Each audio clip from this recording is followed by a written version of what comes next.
As a small business owner in our community, I know for a fact that we can all make a difference in our community and in people's lives.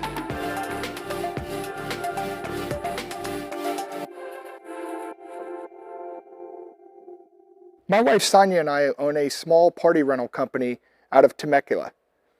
And on April 10th, 2021, it was a Saturday morning, which is our busiest day of the week. And we had a number of deliveries to do for inflatables, bounce houses, tables and chairs, canopies. We ran out a number of different things. And my first delivery, my first customer of the day had called me, and she said that she was at Home Depot looking for a 3-prong outdoor extension cord. So I thought that was a little bit bizarre because I don't get too many of those calls on a Saturday morning. And when I arrived to her house, which is actually in Morgan Hill, a nice community in Temecula, I could tell that she was disorganized and a little frantic. You could tell that she was very busy. And I introduced myself. I explained that we were here with the bounce house, and she explained, well, I have a 5 and 11-year-old kids that are going to be very happy to see us. So I felt good about that. And she held up the extension cord and she said, I think I got the right cord, but I'm not sure. And she apologized and said, normally my husband helps me with this stuff. And I said, well, where is your husband? Just trying to make conversation. And she replied to me that he'd passed away in December of 2020. I asked her what had happened, and she started to cry a little bit, and she said he was killed in a construction site accident here in Southern California. He was a construction worker. So she started crying a little bit, and I was standing in our van unloading the products at this time. And I apologized to her. I said, ma'am, I am so sorry to hear that. That's got to be incredibly difficult. And I jumped out of the van. What really got to me is when I gave her a hug, she just started crying even more. And when we let go, she said, I want to let you know that you're only the second person to hug me since my husband died in December because of COVID. My family doesn't come around. My friends do not come around because they're deathly afraid of COVID.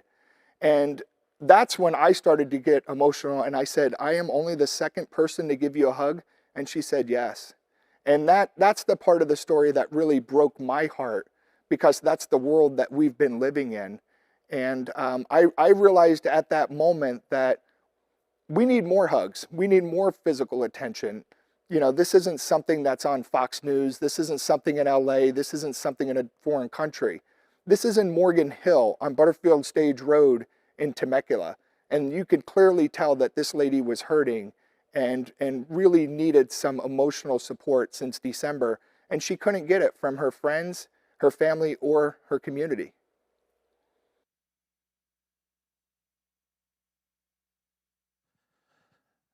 All right. So to hear things like that is very interesting. It's heartbreaking and inspiring at the same time. And so if there are any of you that have some stories like this, feel free to let us know. If you do, send those stories in because we'd love to hear about it. Send it to info@ourwatchnow.com.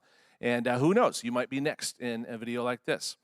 So welcome to Our Watch with Tim Thompson. Tim's guest tonight is Dr. Jeff Barkey. And so we've got a great conversation coming up ahead for you all. Before we get started, and we're going to get started in just a few moments here, would you join me as we pray for the night?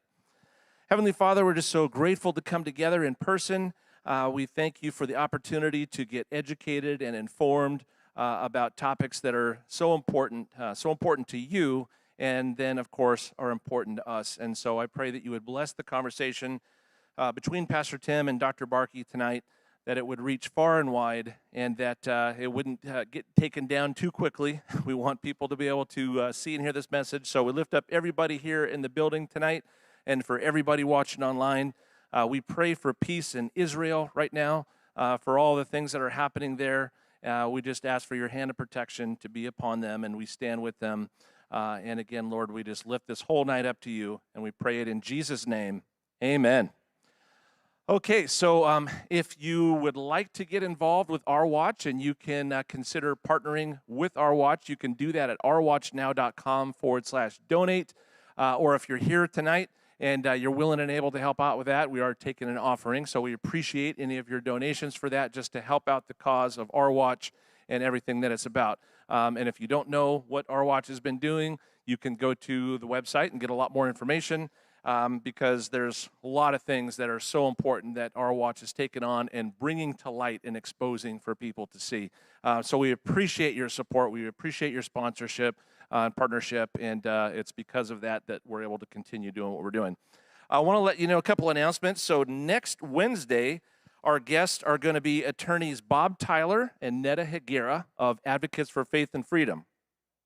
Now, what they're going to be talking about is something that's really important for everybody, really, believers and those who are not into the vaccines, and also really for anybody here at the church that goes to 412 Murrieta. So we're going to be basically launching this doctrinal statement of 412 Murrieta, and so that's they're going to be discussing that because they've been involved in helping with the creation of this, and they're going to talk about some other legal issues that are facing conservative America. So make sure you don't miss next week, Bob Tyler and Netta Higuera. Want to let you know about a couple other things happening in the community right now, things that are coming up. First, want to tell you about California School Choice Foundation. So we've got these flyers here, and for those of you that are here in the building tonight, out in the fellowship area, hopefully they have some more flyers that you can grab. Sign the pre-petition for that. This is a very important initiative. And for those watching online, look it up at California School Choice Foundation, which is at californiaschoolchoice.org. There are a couple community events happening. One of them is the Riverside County GOP Central Southwest Caucus on Sunday, May 16th. They're going to be having, it invites you to a party, is what the flyer says. And so on Sunday, May 16th from 3 to 5 p.m., that's a fundraiser called Defending Our Team. And guest speakers are going to be District Attorney Mike Hestrin and Riverside County Sheriff Chad Bianco. Also, Assemblyman Kelly Sayardo is going to be there as well. So check that out. That's going to be at the Mexico Cafe, which is a new restaurant opening on Pechanga Parkway in Temecula. At that same restaurant, for all of you law enforcement, so this is for all active and retired law enforcement officers, deputies, border agents, and firefighters. All of you, how many of those we got here in the crowd tonight? Okay, we got a few, awesome. So, and for those watching online as well, you're invited to the soft opening for law and fire personnel only at the Mexico Cafe. This is the new restaurant that I just mentioned. This is going to be on Wednesday, May 19th from 11 a.m. to 10 p.m. So you guys will be the first ones to be able to enjoy what I'm sure will be some really awesome Mexican food. Lastly, just to announce here, I mentioned, when we were praying about Israel. And if you have been watching the news, you're seeing all the attacks and the 1,200, I believe, missiles that have been launched into Israel just in the last few days. And so this is something that we need to continue praying about. We need to continue praying for them. God tells us to do that in His Word. And so on Friday, here at 412 Murrieta, we're going to have a time of prayer. And so if you're local, everyone is welcome. We would love as many people to be here to just fill this house Friday at 10 a.m. It'll be from 10 to 11. And so if you want to come out and join us as a prayer warrior, then please do here on Friday at 10 o'clock. So that's all we got as far as the announcements goes. We're going to have a short video introduction for you, then we'll go ahead and get started. So sit back, relax, and enjoy our Watch with Tim Thompson.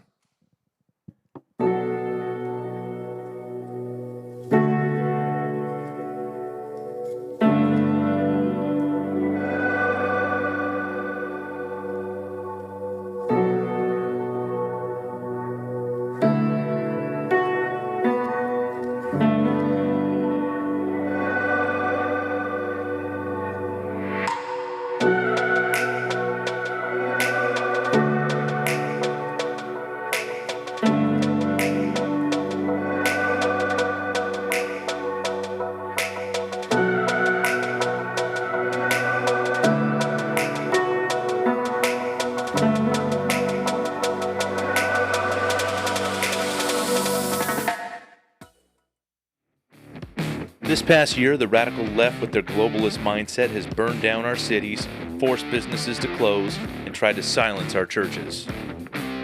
They told us to wear a mask and stay home to save lives, and many Christians remained silent. That is no longer an option. The silent majority will be silent no more, and the sleeping giant has been awakened. We are going to use our voice to take back the media, stop the censorship, and very loudly take back the public square. I'm Tim Thompson, and this is Our Watch. Well, good evening, everybody. Welcome to Our Watch. So glad to see so many people here with no masks on your face. You guys are beautiful. You're beautiful just the way God created you. No need to cover that face. We have a doctor here that'll tell you the same thing tonight. So excited for that. It's not just a pastor telling you that. It's a doctor telling you that. And a doctor that has common sense. So really excited to have our guest here, but we got to do a couple of things before he gets out. I wanted to share with you guys. You guys already know, if you've been attending here or you've been watching online, we've been talking a lot about what we want to do over the next 2 election cycles. And so we're going to unveil some of that to you tonight and start the process on this. And I'll tell you, here's what we're going to do. Our Watch is going to get together with a political consultant, and we are going to be vetting potential candidates for school board over the next 2 cycles, 2022, 2024. Once we've determined who the different people are that we're going to get behind, we are going to get behind them like crazy and do everything we can to make sure they get voted in. Now, here's the criteria that the main criteria I'm going to have if we're going to get behind somebody through Our Watch. We're going to have them answer yes to all of the following questions. The first question is this: will you propose a policy that will not allow our daughters to leave campus for an abortion without parental knowledge and consent? Now, understand, currently it is the law that our daughters and our granddaughters can leave campus, and they do not have to tell us that our daughters leave campus and get an abortion. In fact, it's not that they don't have to tell us. They legally are not allowed to tell us. Our children have the right to privacy, and they're not allowed to tell us. So whoever I'm going to get behind, whoever we at Our Watch are going to get behind, has to say, I am willing to put forth a policy that will say, we don't care what Sacramento says, our daughters aren't going to get that kind of services without at least telling the parents. Second thing is this: will you propose a policy that will not allow our sons and daughters to receive both on-campus or off-campus transgender therapies without parental knowledge and consent? That is currently what's happening in schools across the state, transgender therapies on and off campuses. And so we don't want that in our community. And, you know, it's ridiculous that we're even having to have this discussion.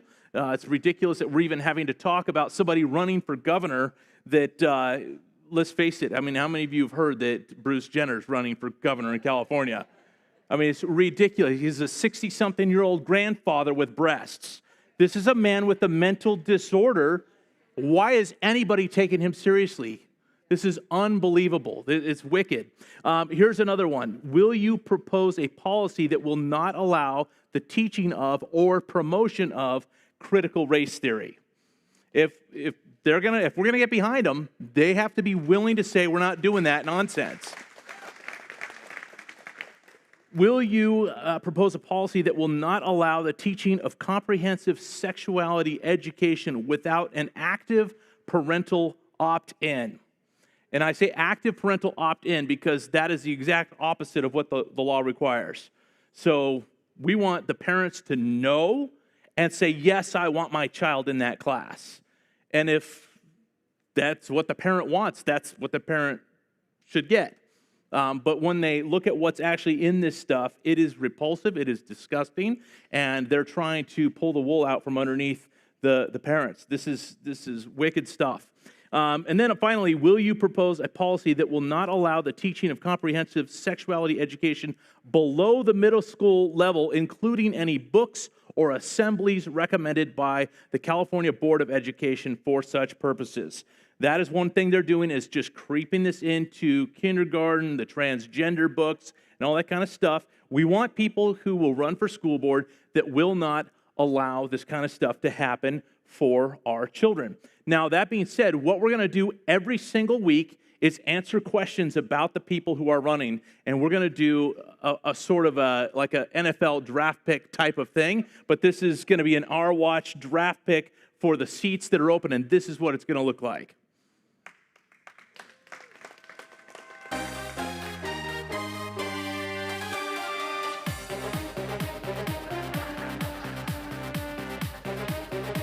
That needs to be way louder. We're going to have fun with this. Every single week, we're going to give you an update and tell you what's going on with our school board. So, what we'll tell you is how many seats are up and who is running for those seats. So let's just kind of run through it tonight. First one is this. Temecula, we got 3 seats that are open. So in the city of Temecula, we've got Steve Lohner. He is up in 2024. So we're going to tackle that one, but we're going to handle the 2022 people first. So Steve Lohner's going to be up. Steven Schwartz is going to be up. That's him. And then we've got Adam Skumowitz is the first one that's going to be up in 2022. So we're going to find out from Adam. Adam, are you running again? And if the answer is yes, Adam, what do you say to our list of questions? If he doesn't answer yes, I'll put these policies, Adam is going to be gone. We're going to do everything we can to kick his butt out of our school system. Barbara Broche, she is the next one up for City of Temecula. Barbara Broche, we're going to ask her the same questions. And then we're going to put up Sandy Hinkson. Sandy Hinkson is the next one up. And I'm not like a profiler, but I look at some of these people, I can just tell they're libtards. So they're gone. They're gone. We're not going to let them. I mean, they've been allowing this stuff already to go on, and we're going to have to call them out on it. They can't get elected and then just let this stuff happen to our children and then just get away with it. And here's what they do. They wash their hands and go, oh, well, that's Sacramento. We just have to do what Sacramento says. Go talk to Sacramento. So you fly up to Sacramento, and I've done this multiple times. What do they say? You got to go to your local. That's a local issue. Go back to the local. And they just point each other back and forth and wash their hands of it, and no more. We're going to have to start holding them accountable. Let's take a look at Lake Elsinore. Lake Elsinore is going to actually have 3 seats up this go-round. So the 2 that are not ready for re-election is Susan Scott. She's up in 2024. And then we've got Juan Salcedo, and he's up in 2024 as well. So as we get moving forward, we're going to start getting on 2024 way ahead of time. But for right now, we really got to tackle 2022 because we got work to do. Again, we've got a political consultant that's going to help us do all of that. But for Lake Elsinore, and I'll tell you, Lake Elsinore is a mess. It's garbage that's going on there.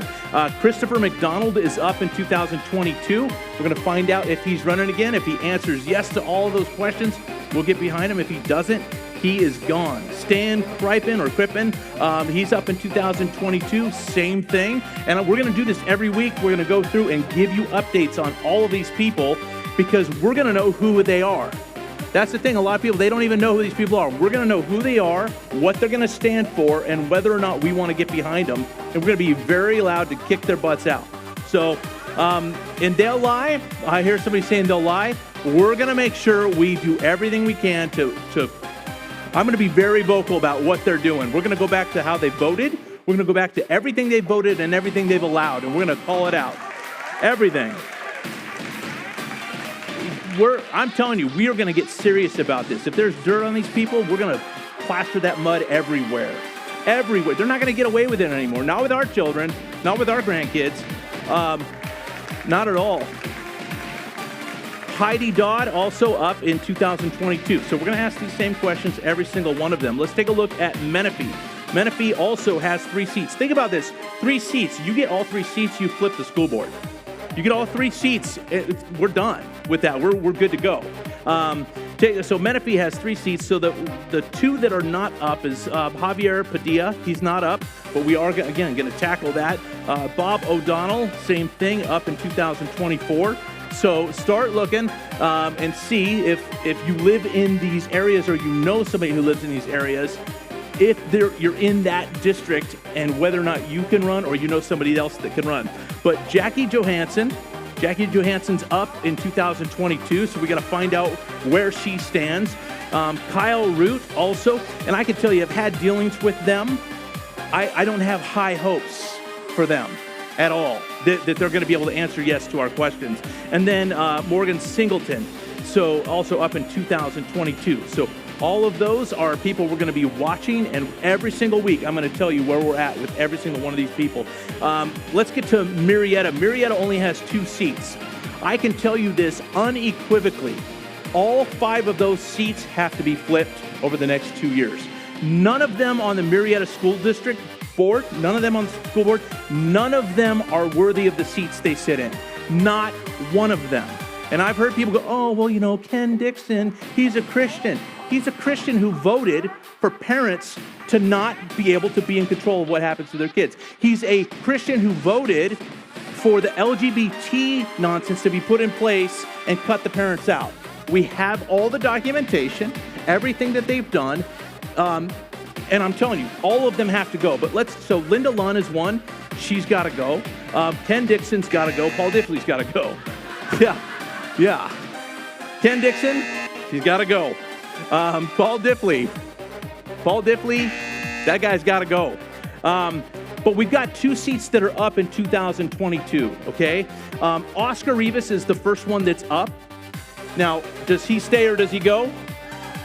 The guy's got to go. I'm telling you, Oscar Rivas claims, well, first of all, he's a Mormon. I'll just tell you that. He's a Mormon. I thought that Mormons stood for parental rights. The first thing that he got to vote on, the very first thing he got to vote on was whether or not parents can have rights. Unanimously, the school board voted against it. Unanimously, we have all the documentation. Don't let any of these people fool you and go, oh, well, we didn't know. They knew exactly what they were voting on and voted you, the parents, out. Oscar's got to go. Chris Tomasian ran as the pro-parental rights candidate. This is what she ran on. The very first thing that she voted on was to cut the parents out. Does she stay or does she go? That lady's got to go. So that is where we're at. This is what we're doing. Over the next 2 years, or next 2 election cycles, we are going to get rid of the trash that's overseeing what's happening for our children.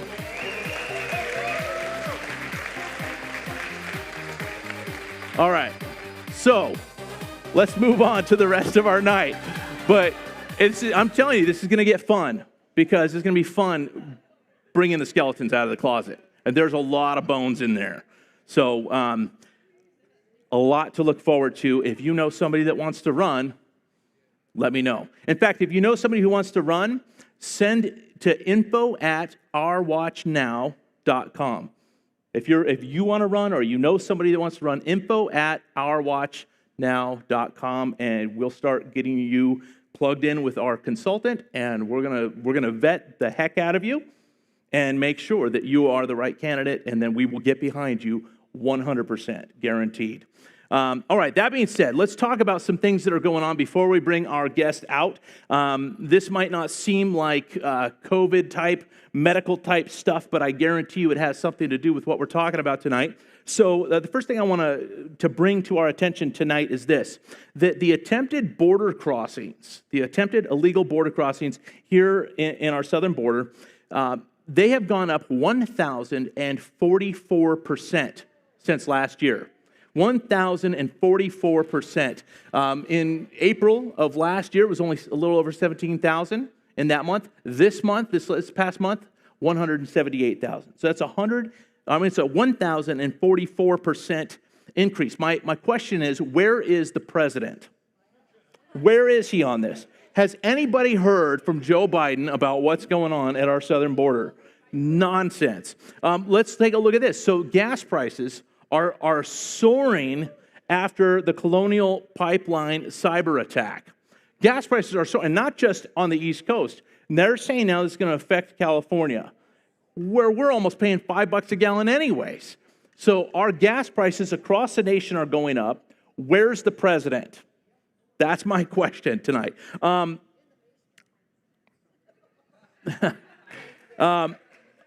in the basement. That'd be a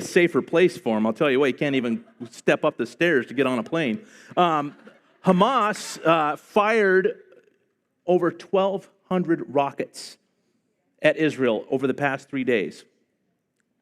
A terrorist organization funded by some of the money that Obama, our president, gave to Iran so Iran could be a state sponsor of terror, has fired over 1,200 rockets at our number one ally in the Middle East.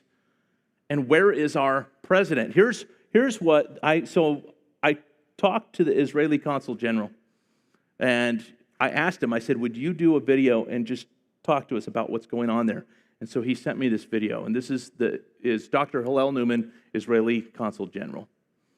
Shalom, my name is Hillel Newman, and I'm the Consul General of Israel in Los Angeles, representing the State of Israel to the Pacific Southwest. Allow me to address you briefly on the recent developments in the Holy Land, the State of Israel. Unfortunately, Israel has been under attack over the recent past few days. This has included thousands of rockets being launched from the Gaza Strip onto the civilian population of Israel. It has also included riots on the Temple Mount, terrorist attacks, and even mob riots on the streets. This is a result of many years of incitement and hatred against the Jews and against Israel, spread by the Hamas, a terrorist organization in the Gaza Strip, along with leaders of the Palestinian Authority. This has nothing to do with restrictions on religious freedom, which Israel preserves sacredly. It has nothing to do with the fact that Palestinians had to leave homes under a court ruling of the court of law in Israel. It has all to do with the internal strife and frustration of the Hamas and their rivalry with the Palestinian Authority. Allow me to stress that the launching of rockets is a double war crime. They launch rockets from civilian populated areas and target civilian populated areas. This is a double war crime, and there is no justification for the indiscriminate attack against civilian populations. With this, Israel has the right, like any other country in the world, of self-defense. It is incumbent upon Israel to act in order to preserve the safety and security of the civilians of Israel. We shall now address two false narratives which are out there. The first being that Israel evicted Palestinians from their homes in Sheikh Jarrah. This is an untrue false statement. What happened in Sheikh Jarrah is that a private dispute, legal dispute, reached the courts, and the courts of law in Israel ruled that the homes belonged legally to Jews and not to the Arab squatters that were in the homes. That was a legal proceeding which ended with a decisive rule of the court. It was not an eviction of Palestinians from their homes. Secondly, there is a false narrative about Israel restricting religious freedom on the Temple Mount for the Muslims. There is nothing further from the truth than that. Israel preserves, since its reunification of Jerusalem, Israel preserves sacredly the freedom of worship and freedom of prayer of all different groups and faiths in Jerusalem, taking into consideration all the sensitivities. This is the reality of Jerusalem. Even during the Ramadan, more than 70,000, an unprecedented number of Muslims were allowed access to the Temple Mount to the maximum capacity. Finally, let us conclude with a message to all that you're all invited to turn to us for clarifications or for further information as you may feel need. Many ask me, is there an end in sight? And to that I say, if the Palestinians would lay down their weapons and their hostility and their rockets, then we would certainly see an end to all the hostilities around us. Let me quote the famous statement by our Prime Minister Golda Meir, that if Israel would lay down its weapons, Israel would cease to exist. But if the Palestinians would lay down their weapons, we would have peace. Thank you. Amen. Amen. I'm grateful to Dr. Newman for giving us that video and just kind of giving a little insight as to what's going on there. Again, I do want to invite you out this Friday morning at 10 o'clock to pray. The Bible tells us in the Psalms to pray for the peace of Jerusalem. And God also says in Genesis chapter 12, verse 3, that he will bless those that bless Israel, curse those that curse Israel. So not only do we need to pray for the the peace of Jerusalem, but we need to pray that our leadership will do what's right for Jerusalem and Israel, because if they don't, that'll come back bad on us. That's a biblical precept that we cannot ignore. Now, all of that, so at this time, as Israel is coming under attack, what does Democrat Congresswoman Rashida Tlaib say? Take a look. We need to stop and look at the fact that our own country is enabling it with billions of dollars every year being issued to Israel, even though they are promoting racism and dehumanization. She's lost her mind. She is so far out of touch with reality, it's unbelievable. Where is the president condemning what she's saying? He should be condemning that. And where is he? You can't, he's in the basement, silent, you know. Now, all of this, so we've got gas prices soaring, we've got over 1,000% increase in what's going on at our southern border, we've got 1,200 rockets being fired from terrorists on our number one ally in the Middle East. And where's the president? What's he have to say? This is what he has to say about everything that's going on. So before I say a bit more about what we're doing to support our nation's restaurants, let me provide an update on what is happening through the American Rescue Plan right now as I speak. First is providing checks in pockets and shots in arms.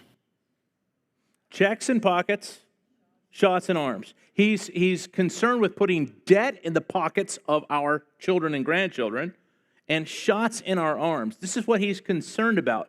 Now, this is I got one final video before we bring Dr. Barkey up. This was a video from today at the White House.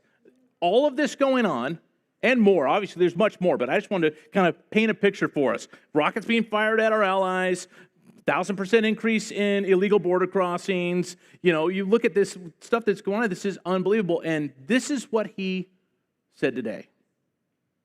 The House and Senate leadership here, you can see Senator McConnell and Leader McCarthy and Speaker Pelosi and Majority Leader Schumer. And what we're going to talk about today is, you know, when I ran, I said I wasn't going to be a Democratic president. I was going to be a president for all Americans. And what the bottom line here is, we're going to see whether we can reach some consensus on a compromise. And moving forward, we're going to talk a lot about infrastructure today to see if there's any way we can reach a compromise that gets the people's work done and is within the bounds of everyone agreeing. And that's the purpose of this meeting. Not much more to say right now, but we're going to get going. That's it. How do you expect to do that, sir? How do you expect to come Easy. Just snap my fingers. It'll happen. I'm just going to snap my finger. It'll happen. Do you hear what he said before that? He goes, "There's not much else to say today. I don't have much." This is the president of our nation. When all of that stuff's going on, there's not much more to say. You have nothing else to say? Well, thankfully, we have somebody with us tonight that has a lot to say, and I'm happy to have him with us. God has brought our paths together multiple times now, and I really enjoy my conversations with this brave, intelligent, common sense doctor. And so please give a warm Our Watch welcome to Dr. Jeff Barkey.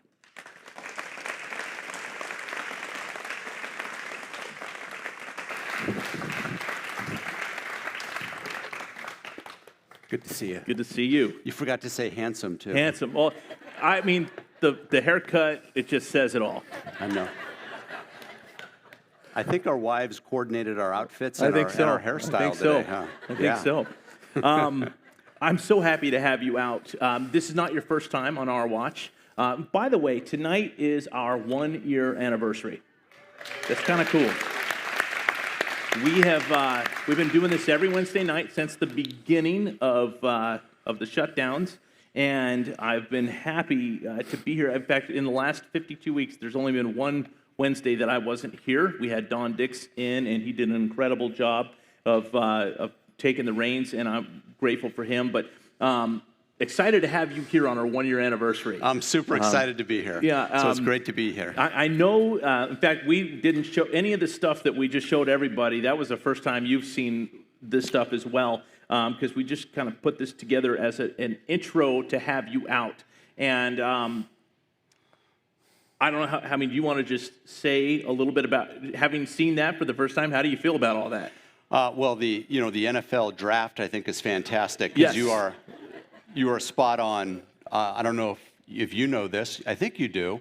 But for your audience, I was an elected school board member for 12 years. So I know how important, listen, when we talk about politics and you think about elections, most people are thinking of higher office. You look at people in D.C., the Congress, the Senate, presidency, maybe even local assembly people and so forth at the Capitol.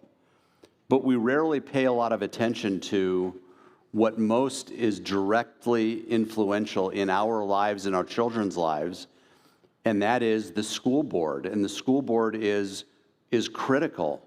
City council, very important, but especially the school board, because we used to assume we'd send our kids to school and they'd get a good education, they'd come home and the school pretty much was in line with our values, but that's no longer the case.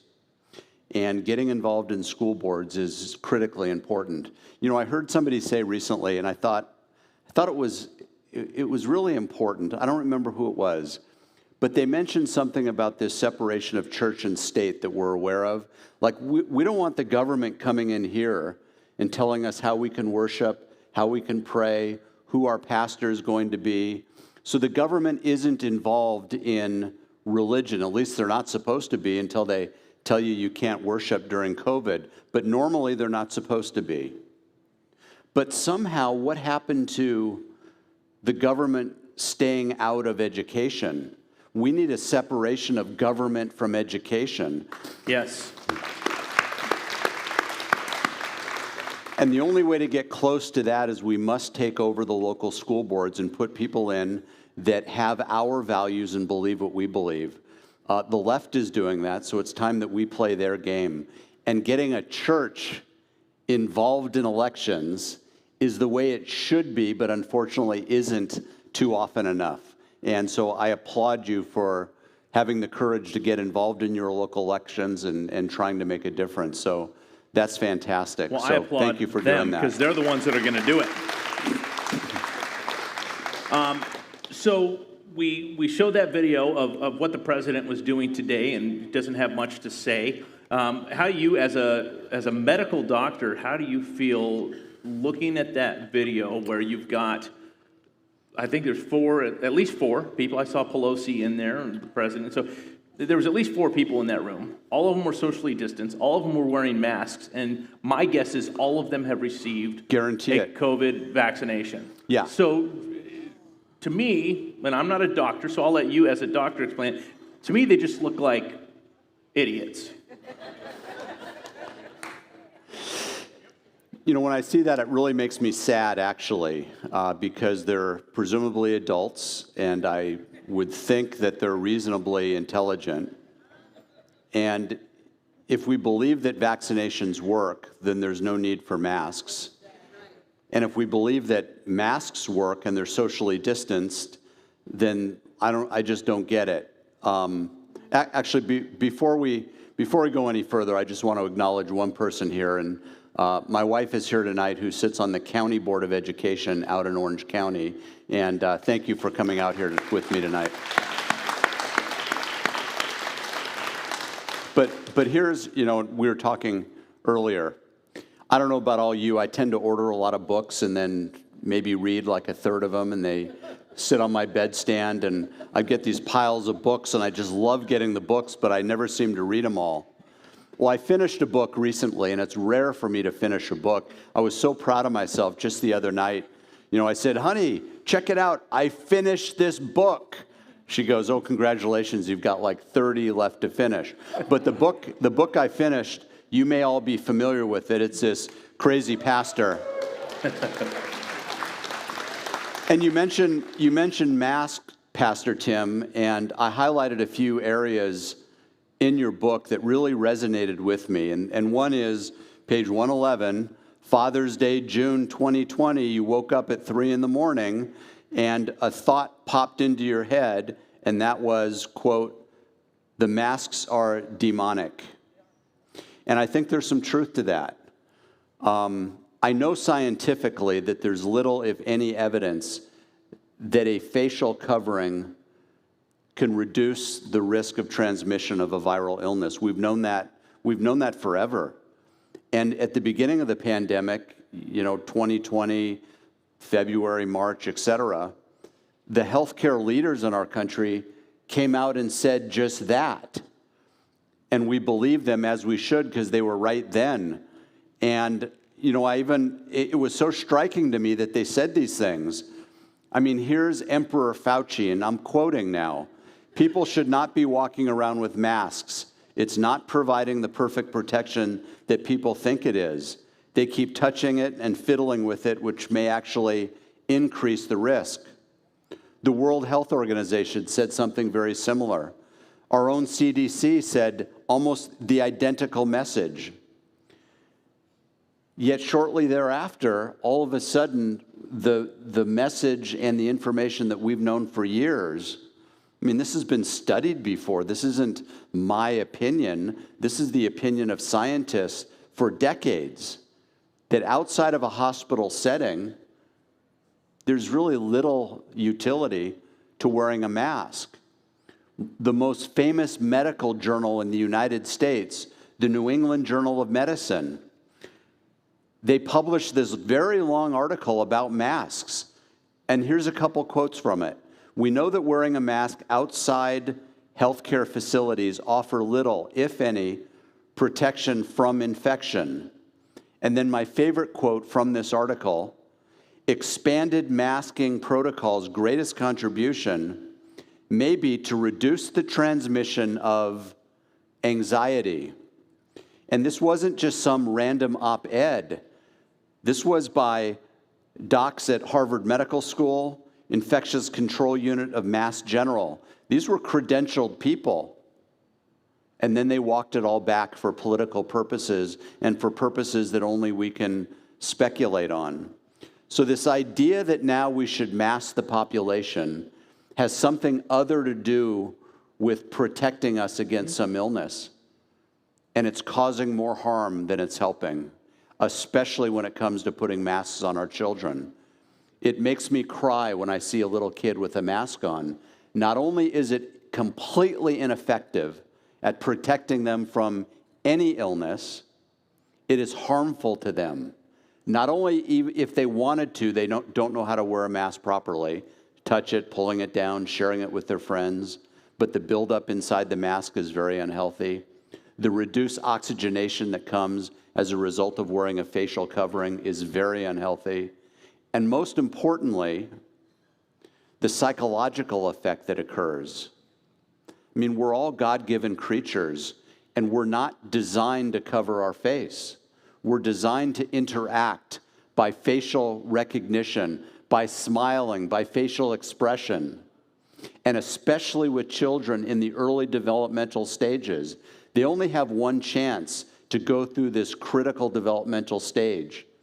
And here's a story. My wife and I were over at a friend's house. This was a week and a half, maybe 2 weeks ago. And they have a Down syndrome child, 2-year-old. Cutest little kid. He's running around and so forth. And he's scared because we're strangers to him. And he'd keep looking up at me. And I'd give him a big smile. I'd smile at him and shake my head a little bit to say, I'm friendly. And he'd look up and look at his mom, look back at me, and then he'd break into a smile. That's how we interact, especially with young children. Imagine if I had a facial covering on and that poor kid couldn't see my face. He wouldn't be able to distinguish. Am I friendly? Am I somebody he should fear? I wouldn't be able to smile at him and tell him it's okay, laugh with him, and so forth. That's what we're doing to our children. And that they've gone an entire year either out of school or in Zoom school or partially back to school wearing a mask, not being able to bond with their teacher, which is so critical to learning. It's no wonder why we're seeing the highest level of depression and mental health problems in our kids. We've seen the highest level of teen suicide we've ever seen before. There's been more kids that have died from suicide than have died from COVID-19. Yeah. We had Dr. Shawnee Anderson on the program, I don't know, maybe a month or two ago, and she said that, and she's a clinical psychologist, she said that there are two emotions that you show through your eyes, fear and anger.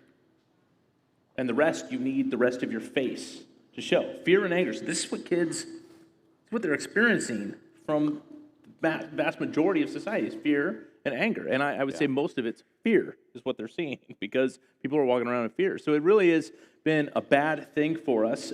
You from the onset have been speaking out against this.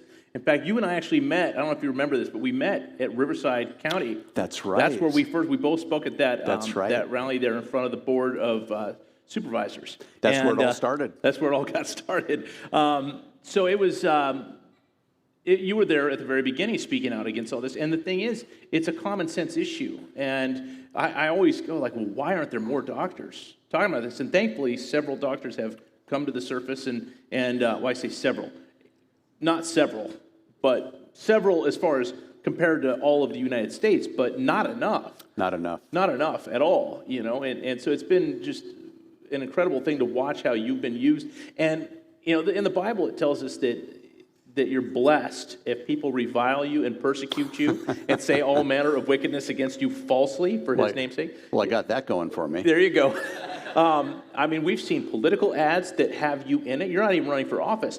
Just anybody running for office that knows you, you're in their ad against them, like That's painting right. them out to be somebody horrible. And you're just telling people the truth, common sense stuff.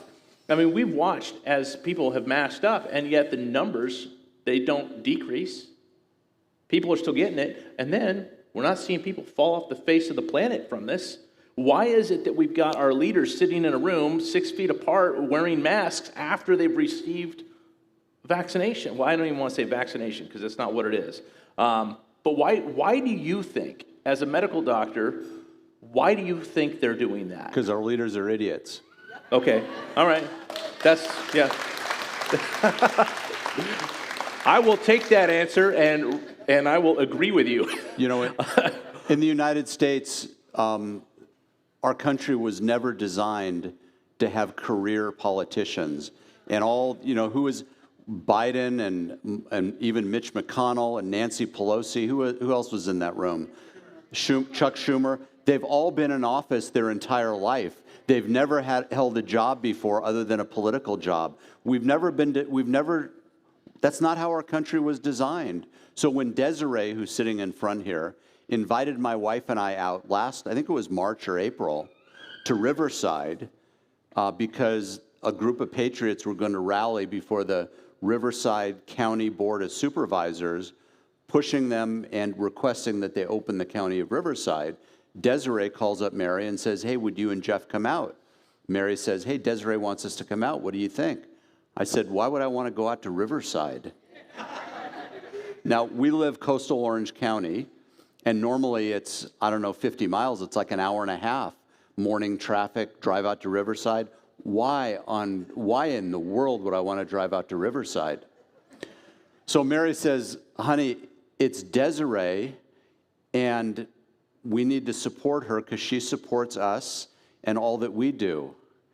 And like an obedient husband, I said, yes, dear. So to Riverside we went. Fortunately, it was COVID time, so 20 minutes we were out there. I can't remember, it was during the week, so I was going to go back to work, so I had scrubs on and so forth, and somebody walked up and said, hey, Barkey, will you speak? Okay, I'll speak. So I get up there and speak. Honey, take a couple pictures. It'd be super cool to send it to the kids.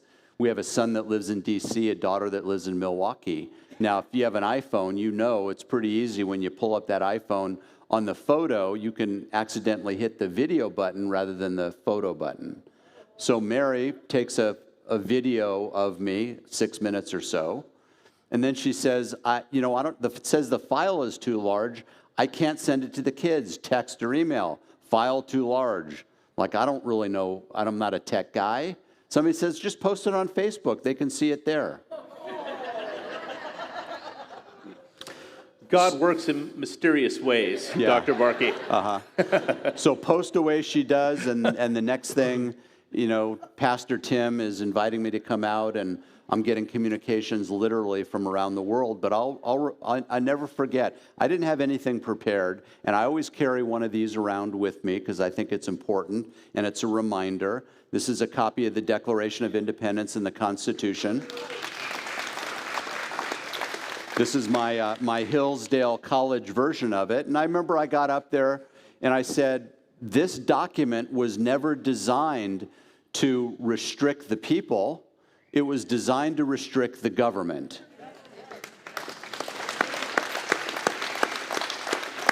And what we've seen over the last year is just the opposite. We've seen the government in tyrannical ways, arbitrary ways, capricious ways, restricting the people. And when they tell churches, you must close, and they allow marijuana dispensaries, abortion shops, and liquor stores to be open, something is wrong in this country. And thank goodness that there's enough of us now, patriots, that have stood up and say, we're not going to take it anymore. We're going to rally before supervisors' meetings. The church is going to get involved in local elections and in particular school board elections. We're not wearing masks anymore. We're not being forced by the government to do something against our will. And thank God there's people like you that are brave enough to stand up. There are other pastors as well. And it's time we take back this country and stop giving in to the tyranny.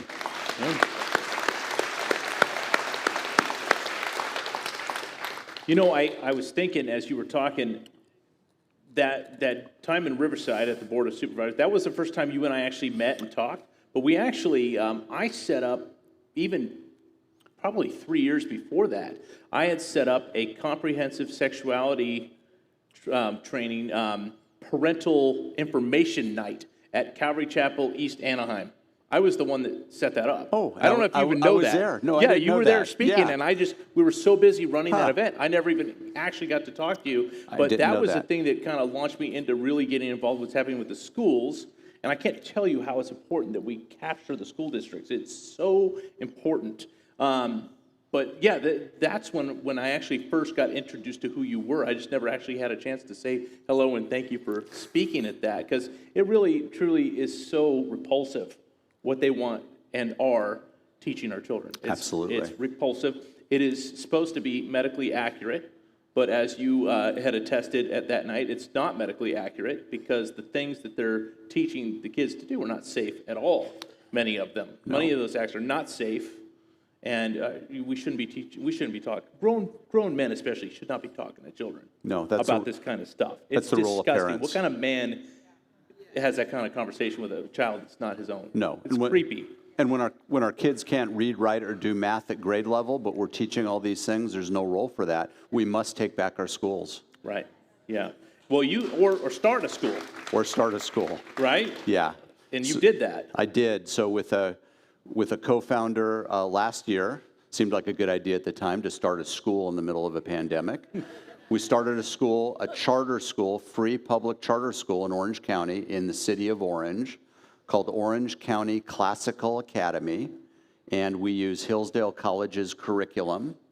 And they said we would never get students. They said we'd never find a location. We're in a beautiful location. We have over 600 people on our waiting list wanting to get in.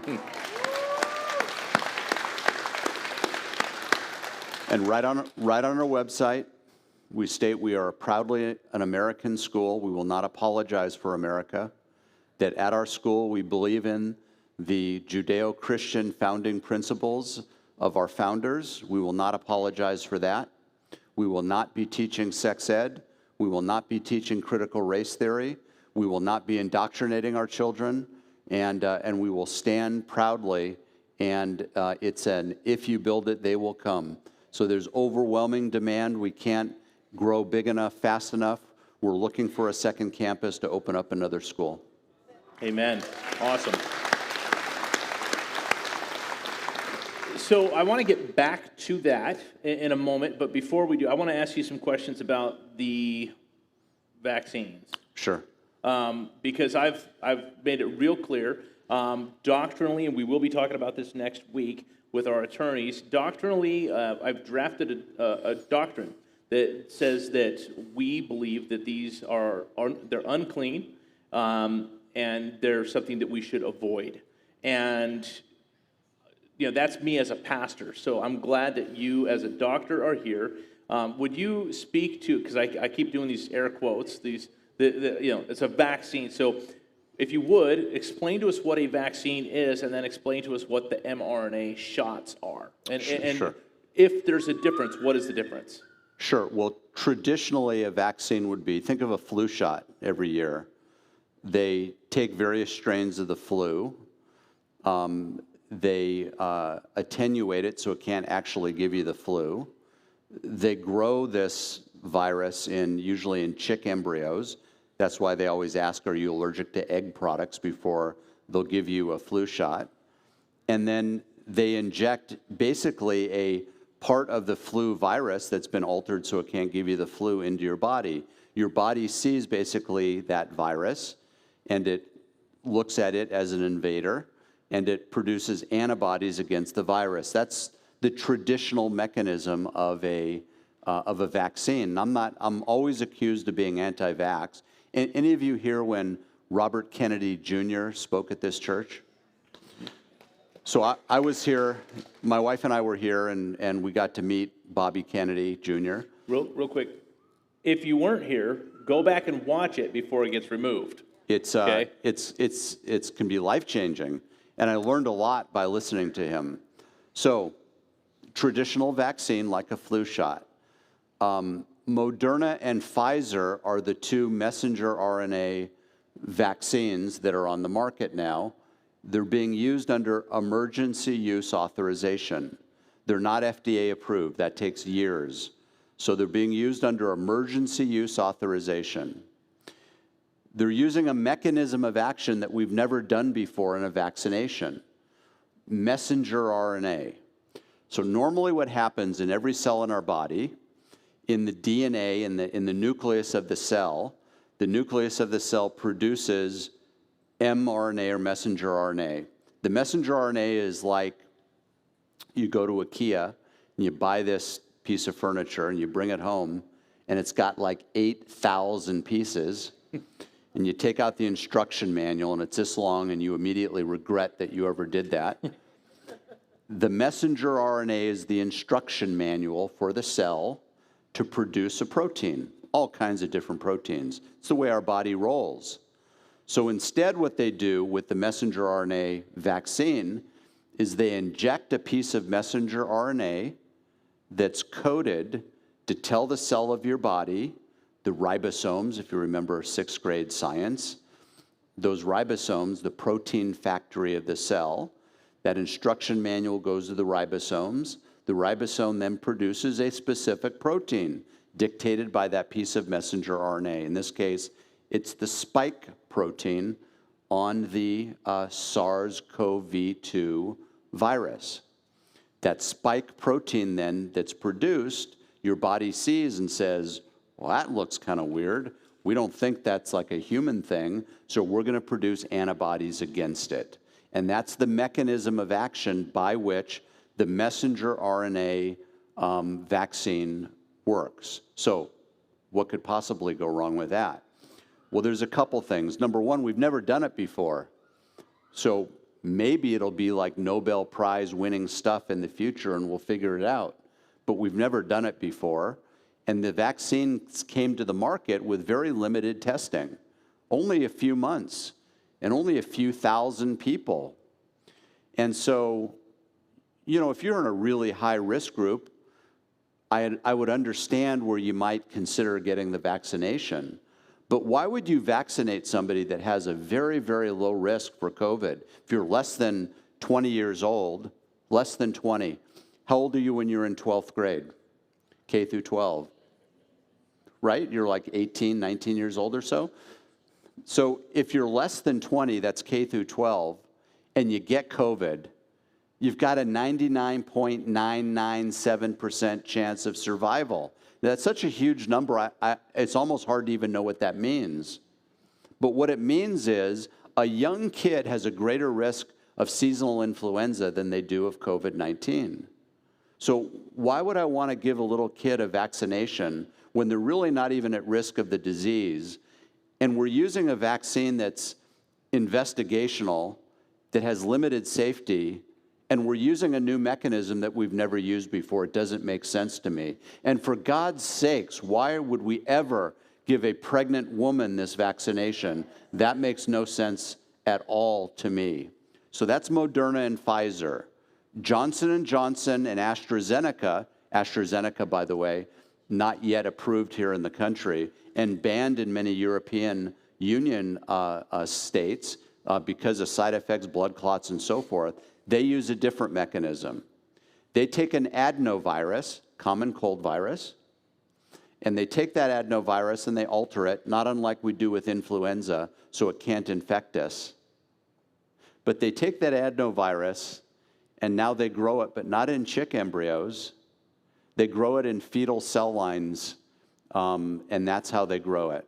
So there's been a lot of religious folks, understandably, that say, no, that's not a vaccine that we want to participate with because you're using fetal cell lines. Now, what does that mean, fetal cell lines?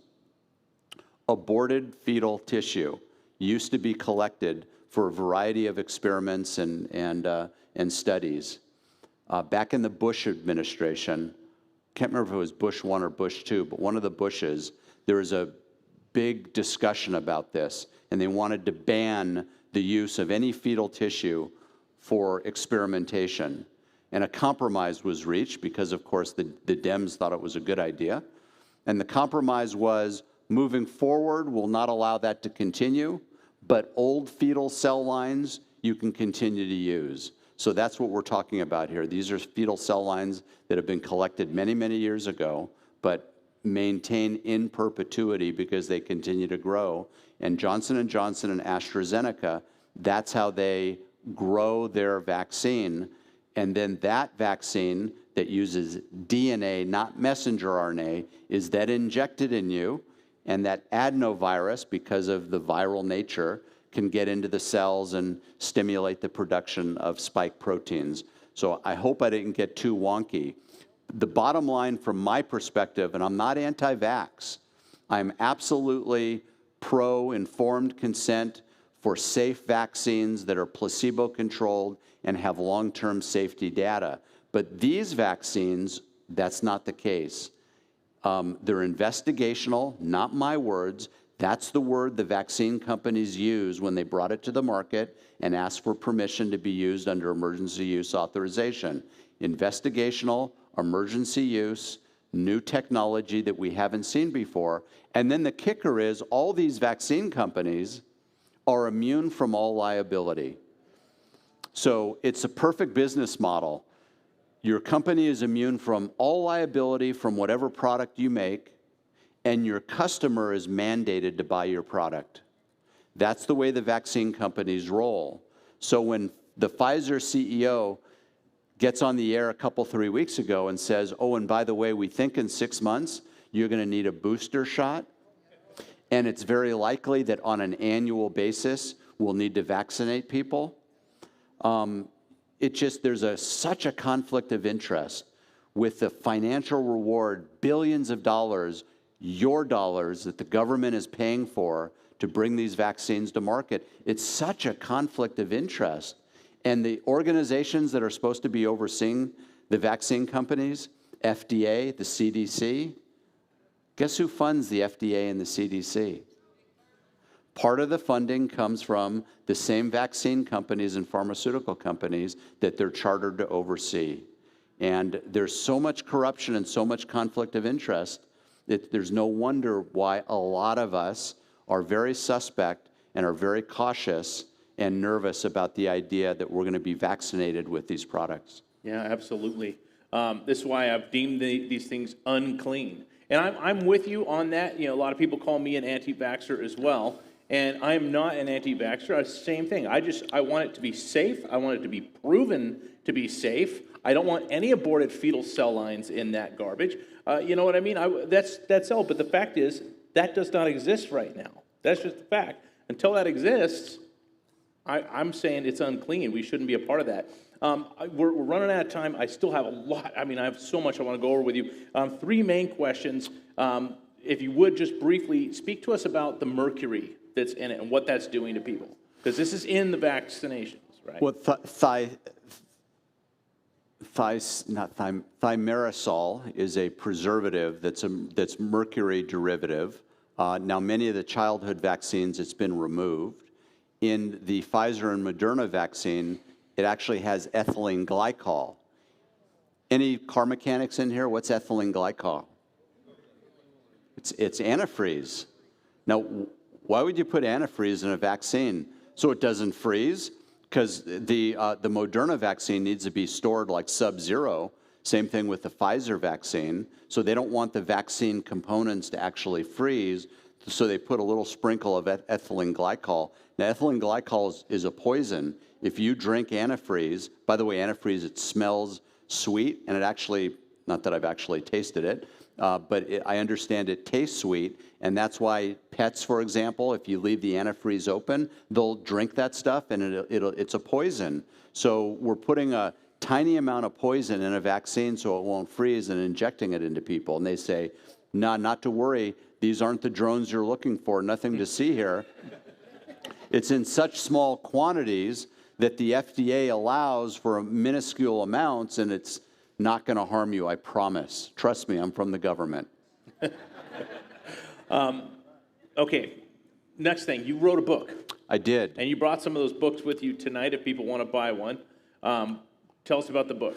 So the book is called COVID-19, A Physician's Take on the Exaggerated Fear of Coronavirus. And by the way, anybody who wants to communicate with me, it's really easy. rxforliberty.com, rx4forliberty.com is my website.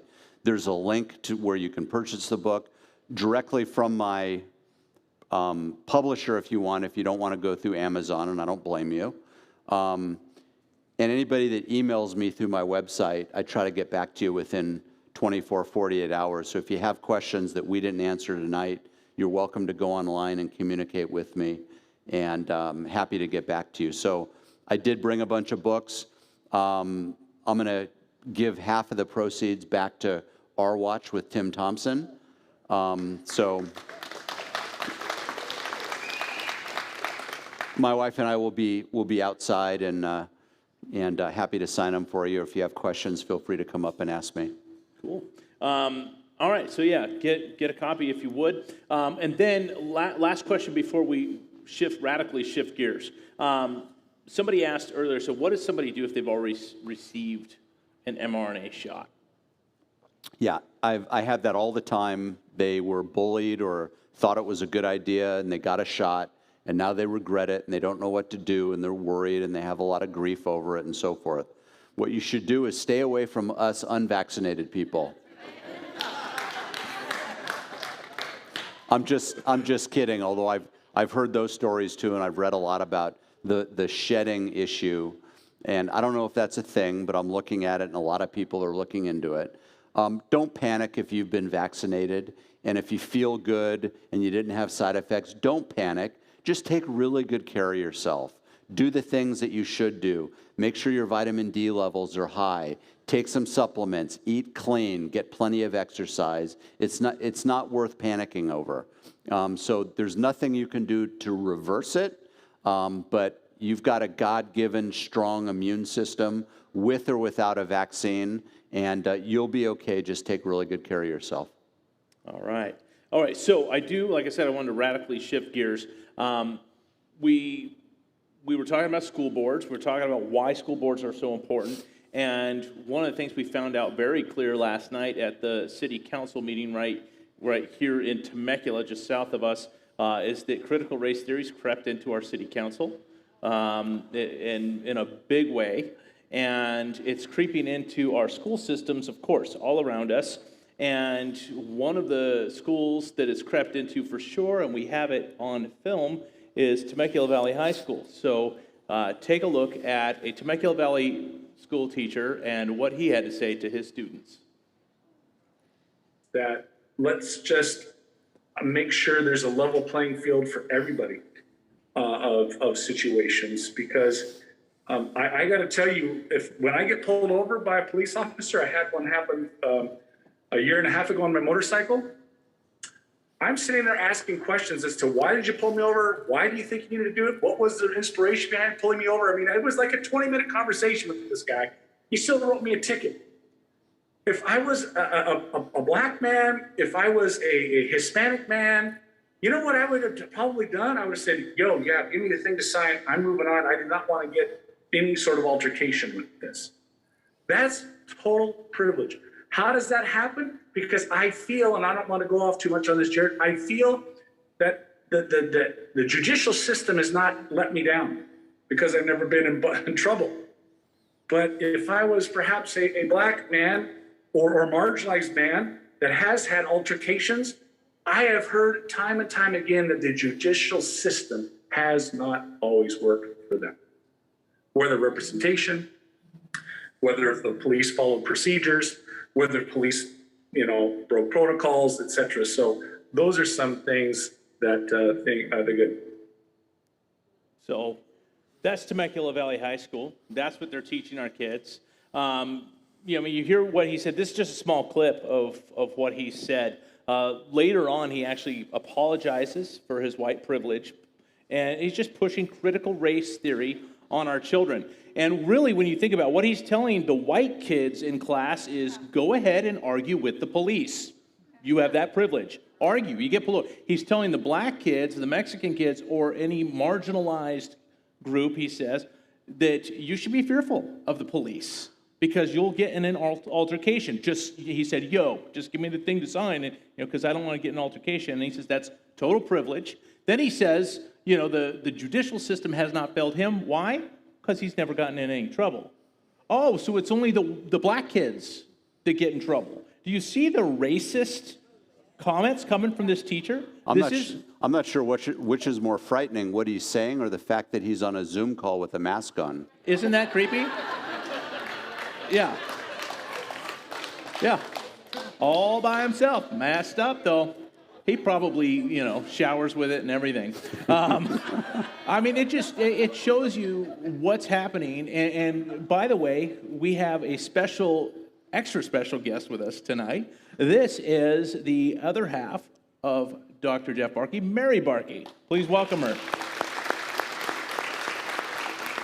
So Mary sits on the Orange County Board of Education. She's a board member there, and we've invited her up to kind of just talk a little bit more. We don't have much more time left tonight, but we want to just talk about this and the importance of the school board race and all of these things going on, because we've watched what you've done on the County Board of Education. Of course, having Netta Higuera out, Netta will be out here next week, one of the attorneys, with the whole comprehensive sexuality training. So you've been on the forefront of what's been going on in the public schools. So tell us kind of a little bit about that, if you would.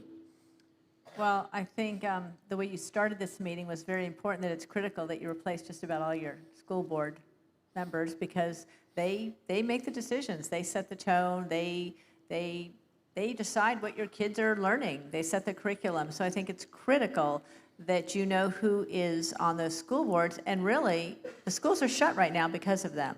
They are the ones that are negotiating with the union and just not opening the schools, probably because the unions are funding their campaigns. So the people that sit on those boards are critically important, and I would take your idea very seriously. I think it's a wonderful, wonderful idea. I hope that Netta will run again. She ran in the last cycle, and I hope she'll do that again. So what they're teaching our kids is absolutely scary. And a lot of parents, you guys are engaged, you probably know what your kids are learning, but there's tons of parents out there that have no idea what their kids are learning. So I think it's important that you do the community the service of replacing those school board members, and if I could help in any way, I'd be happy to. But that's a critical job. No, yeah, we will definitely be reaching out to you. Having watched this video, this is the first time you've seen this video, just thoughts on something like that? Very scary. And, you know, at the county, we don't have oversight of curriculum, but we do feel in Orange County, and certainly you can travel to Orange County, anyone's welcome, we hold what we call expert forums. So we did one last June where we put out this white paper and suggested that all the schools reopen without masks, without social distancing, that children were safe. Most people didn't listen to us. Black Lives Matter came and stormed the room, things like that. But we're also going to have one on critical race theory coming in July and August, and we're going to have experts from all over who will explain what's going on. And from that, we'll again put out a white paper that we hope that you might use with your local Board of Educations to let them know if they don't know what critical race theory is. You know, a lot of them say, oh, it's the law, Sacramento decides, but you can fight it. You know, we all have to fight. If we all fight, I think we'll win. I think we just have to stand up and do it and realize what's going on, because it is very scary. Yeah. Oh, go ahead. What's really important, too, is this is the silver lining of COVID, that we get to see crap like this. This is what's going on in your school behind closed doors that you normally don't get to see. And, you know, if you've got a kid, they come home, how was school? Fine. What'd you learn? Nothing. This is what's going on there. The ultimate solution is homeschool your kids. Get them out of government schools. Yes.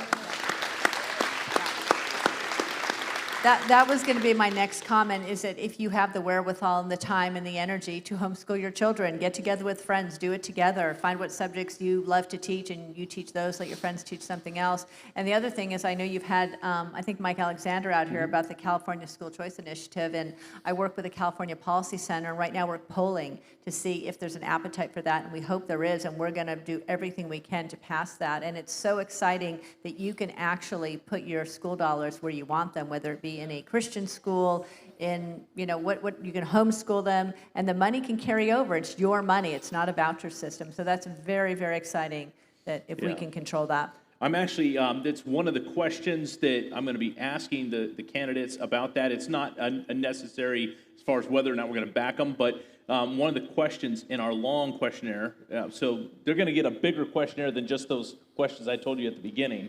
But those are the ones, it's like you have to answer yes to these. But I'm going to be actively calling anybody who does not approve of school choice, I'm going to be calling them what they are, racist. Yeah, there's no reason that we shouldn't have school choice. You should decide if you want to homeschool, if you want to go to religious school, if you want to go to a free district school, a free public school. You know, and I think when children have the choices, all those schools will improve, and they might actually work and teach things other than critical race theory and sex and everything that their focus is, and our kids can't read or write. Right. No, I mean, and for those of you who haven't heard me say that before, that these people making these decisions, if they're not for school choice, they're racist. Let me just explain. My point is this. It is a known fact that a lot of the schools in the black neighborhoods, they're not as good as some of the other schools. It's that simple. And I'm not saying that it's not. I'll absolutely say they need better schools. But when they have an option, if they were to have the option to say, okay, well, I don't want my kid to go to this school. This is a garbage school. I'm going to send my kid down the street. That's a better school. I, the parent, want that choice. What these people on the radical left are saying is, no, we can't have school choice. Well, why not? Why, if you're so for these marginalized people, if you're so for the minority groups, then why don't you want them to have the choice to better their children's education? You're racist. And we have to call that, because they would call us that. So we have to turn the tables. We have to be shrewd. We have to work at their own game. We have to be better at it than they are. And let's face it, they're pretty darn good. They're good at what they're doing. We need to be better. The left is better at articulating bad ideas than we are. Mm-hmm.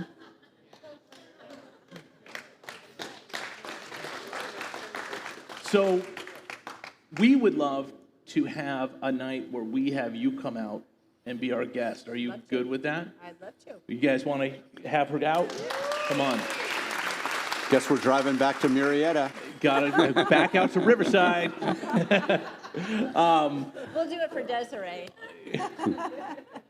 Well, I want to thank you for coming up and just kind of giving your input into that. I wish we had a whole lot of school board members like you. After the 2022 and 2024 elections, my guess is we will. I think you will. I really think you will, because I think the community knows it's your school board members that have kept your schools closed. Keep that in mind.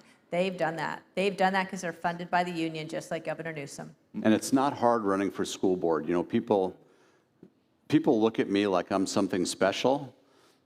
Mary, we're just average people that were given an opportunity by God to step up and to be activists and to make a difference. And anybody can do that.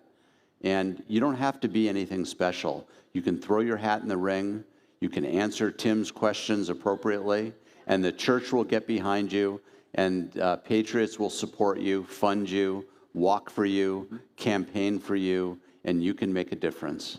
So I'd encourage you to step up. There's one key to winning. It's walking to win. If you walk, you'll win. You talk to people, you will win. I know that people voted for me who knew they weren't aligned with me with all my political beliefs, but they knew that I cared about the kids because I met with them and I took the time to visit with them. Yeah, and some of this stuff it's just so audacious that I mean, even people that lean left, when they hear some of the stuff that's real, they go, oh, no. I don't want my kid being exposed to that. You know, and I meet people that are members of the LGBT community that talk to me and they go, no, oh yeah, that's what's going on. Oh, no, I don't want my kids. Even they're like, no, that's way too radical. And it is. It's radical leftist propaganda. So we have to know about that. So we're gonna put you on the schedule. We're gonna have you out. Really looking forward to that. Dr. Barkey, thank you so much for coming out tonight. If you guys want, go out, meet them. Get their autograph. Yeah. And also just to thank you to Daniel for covering my 6. Appreciate it.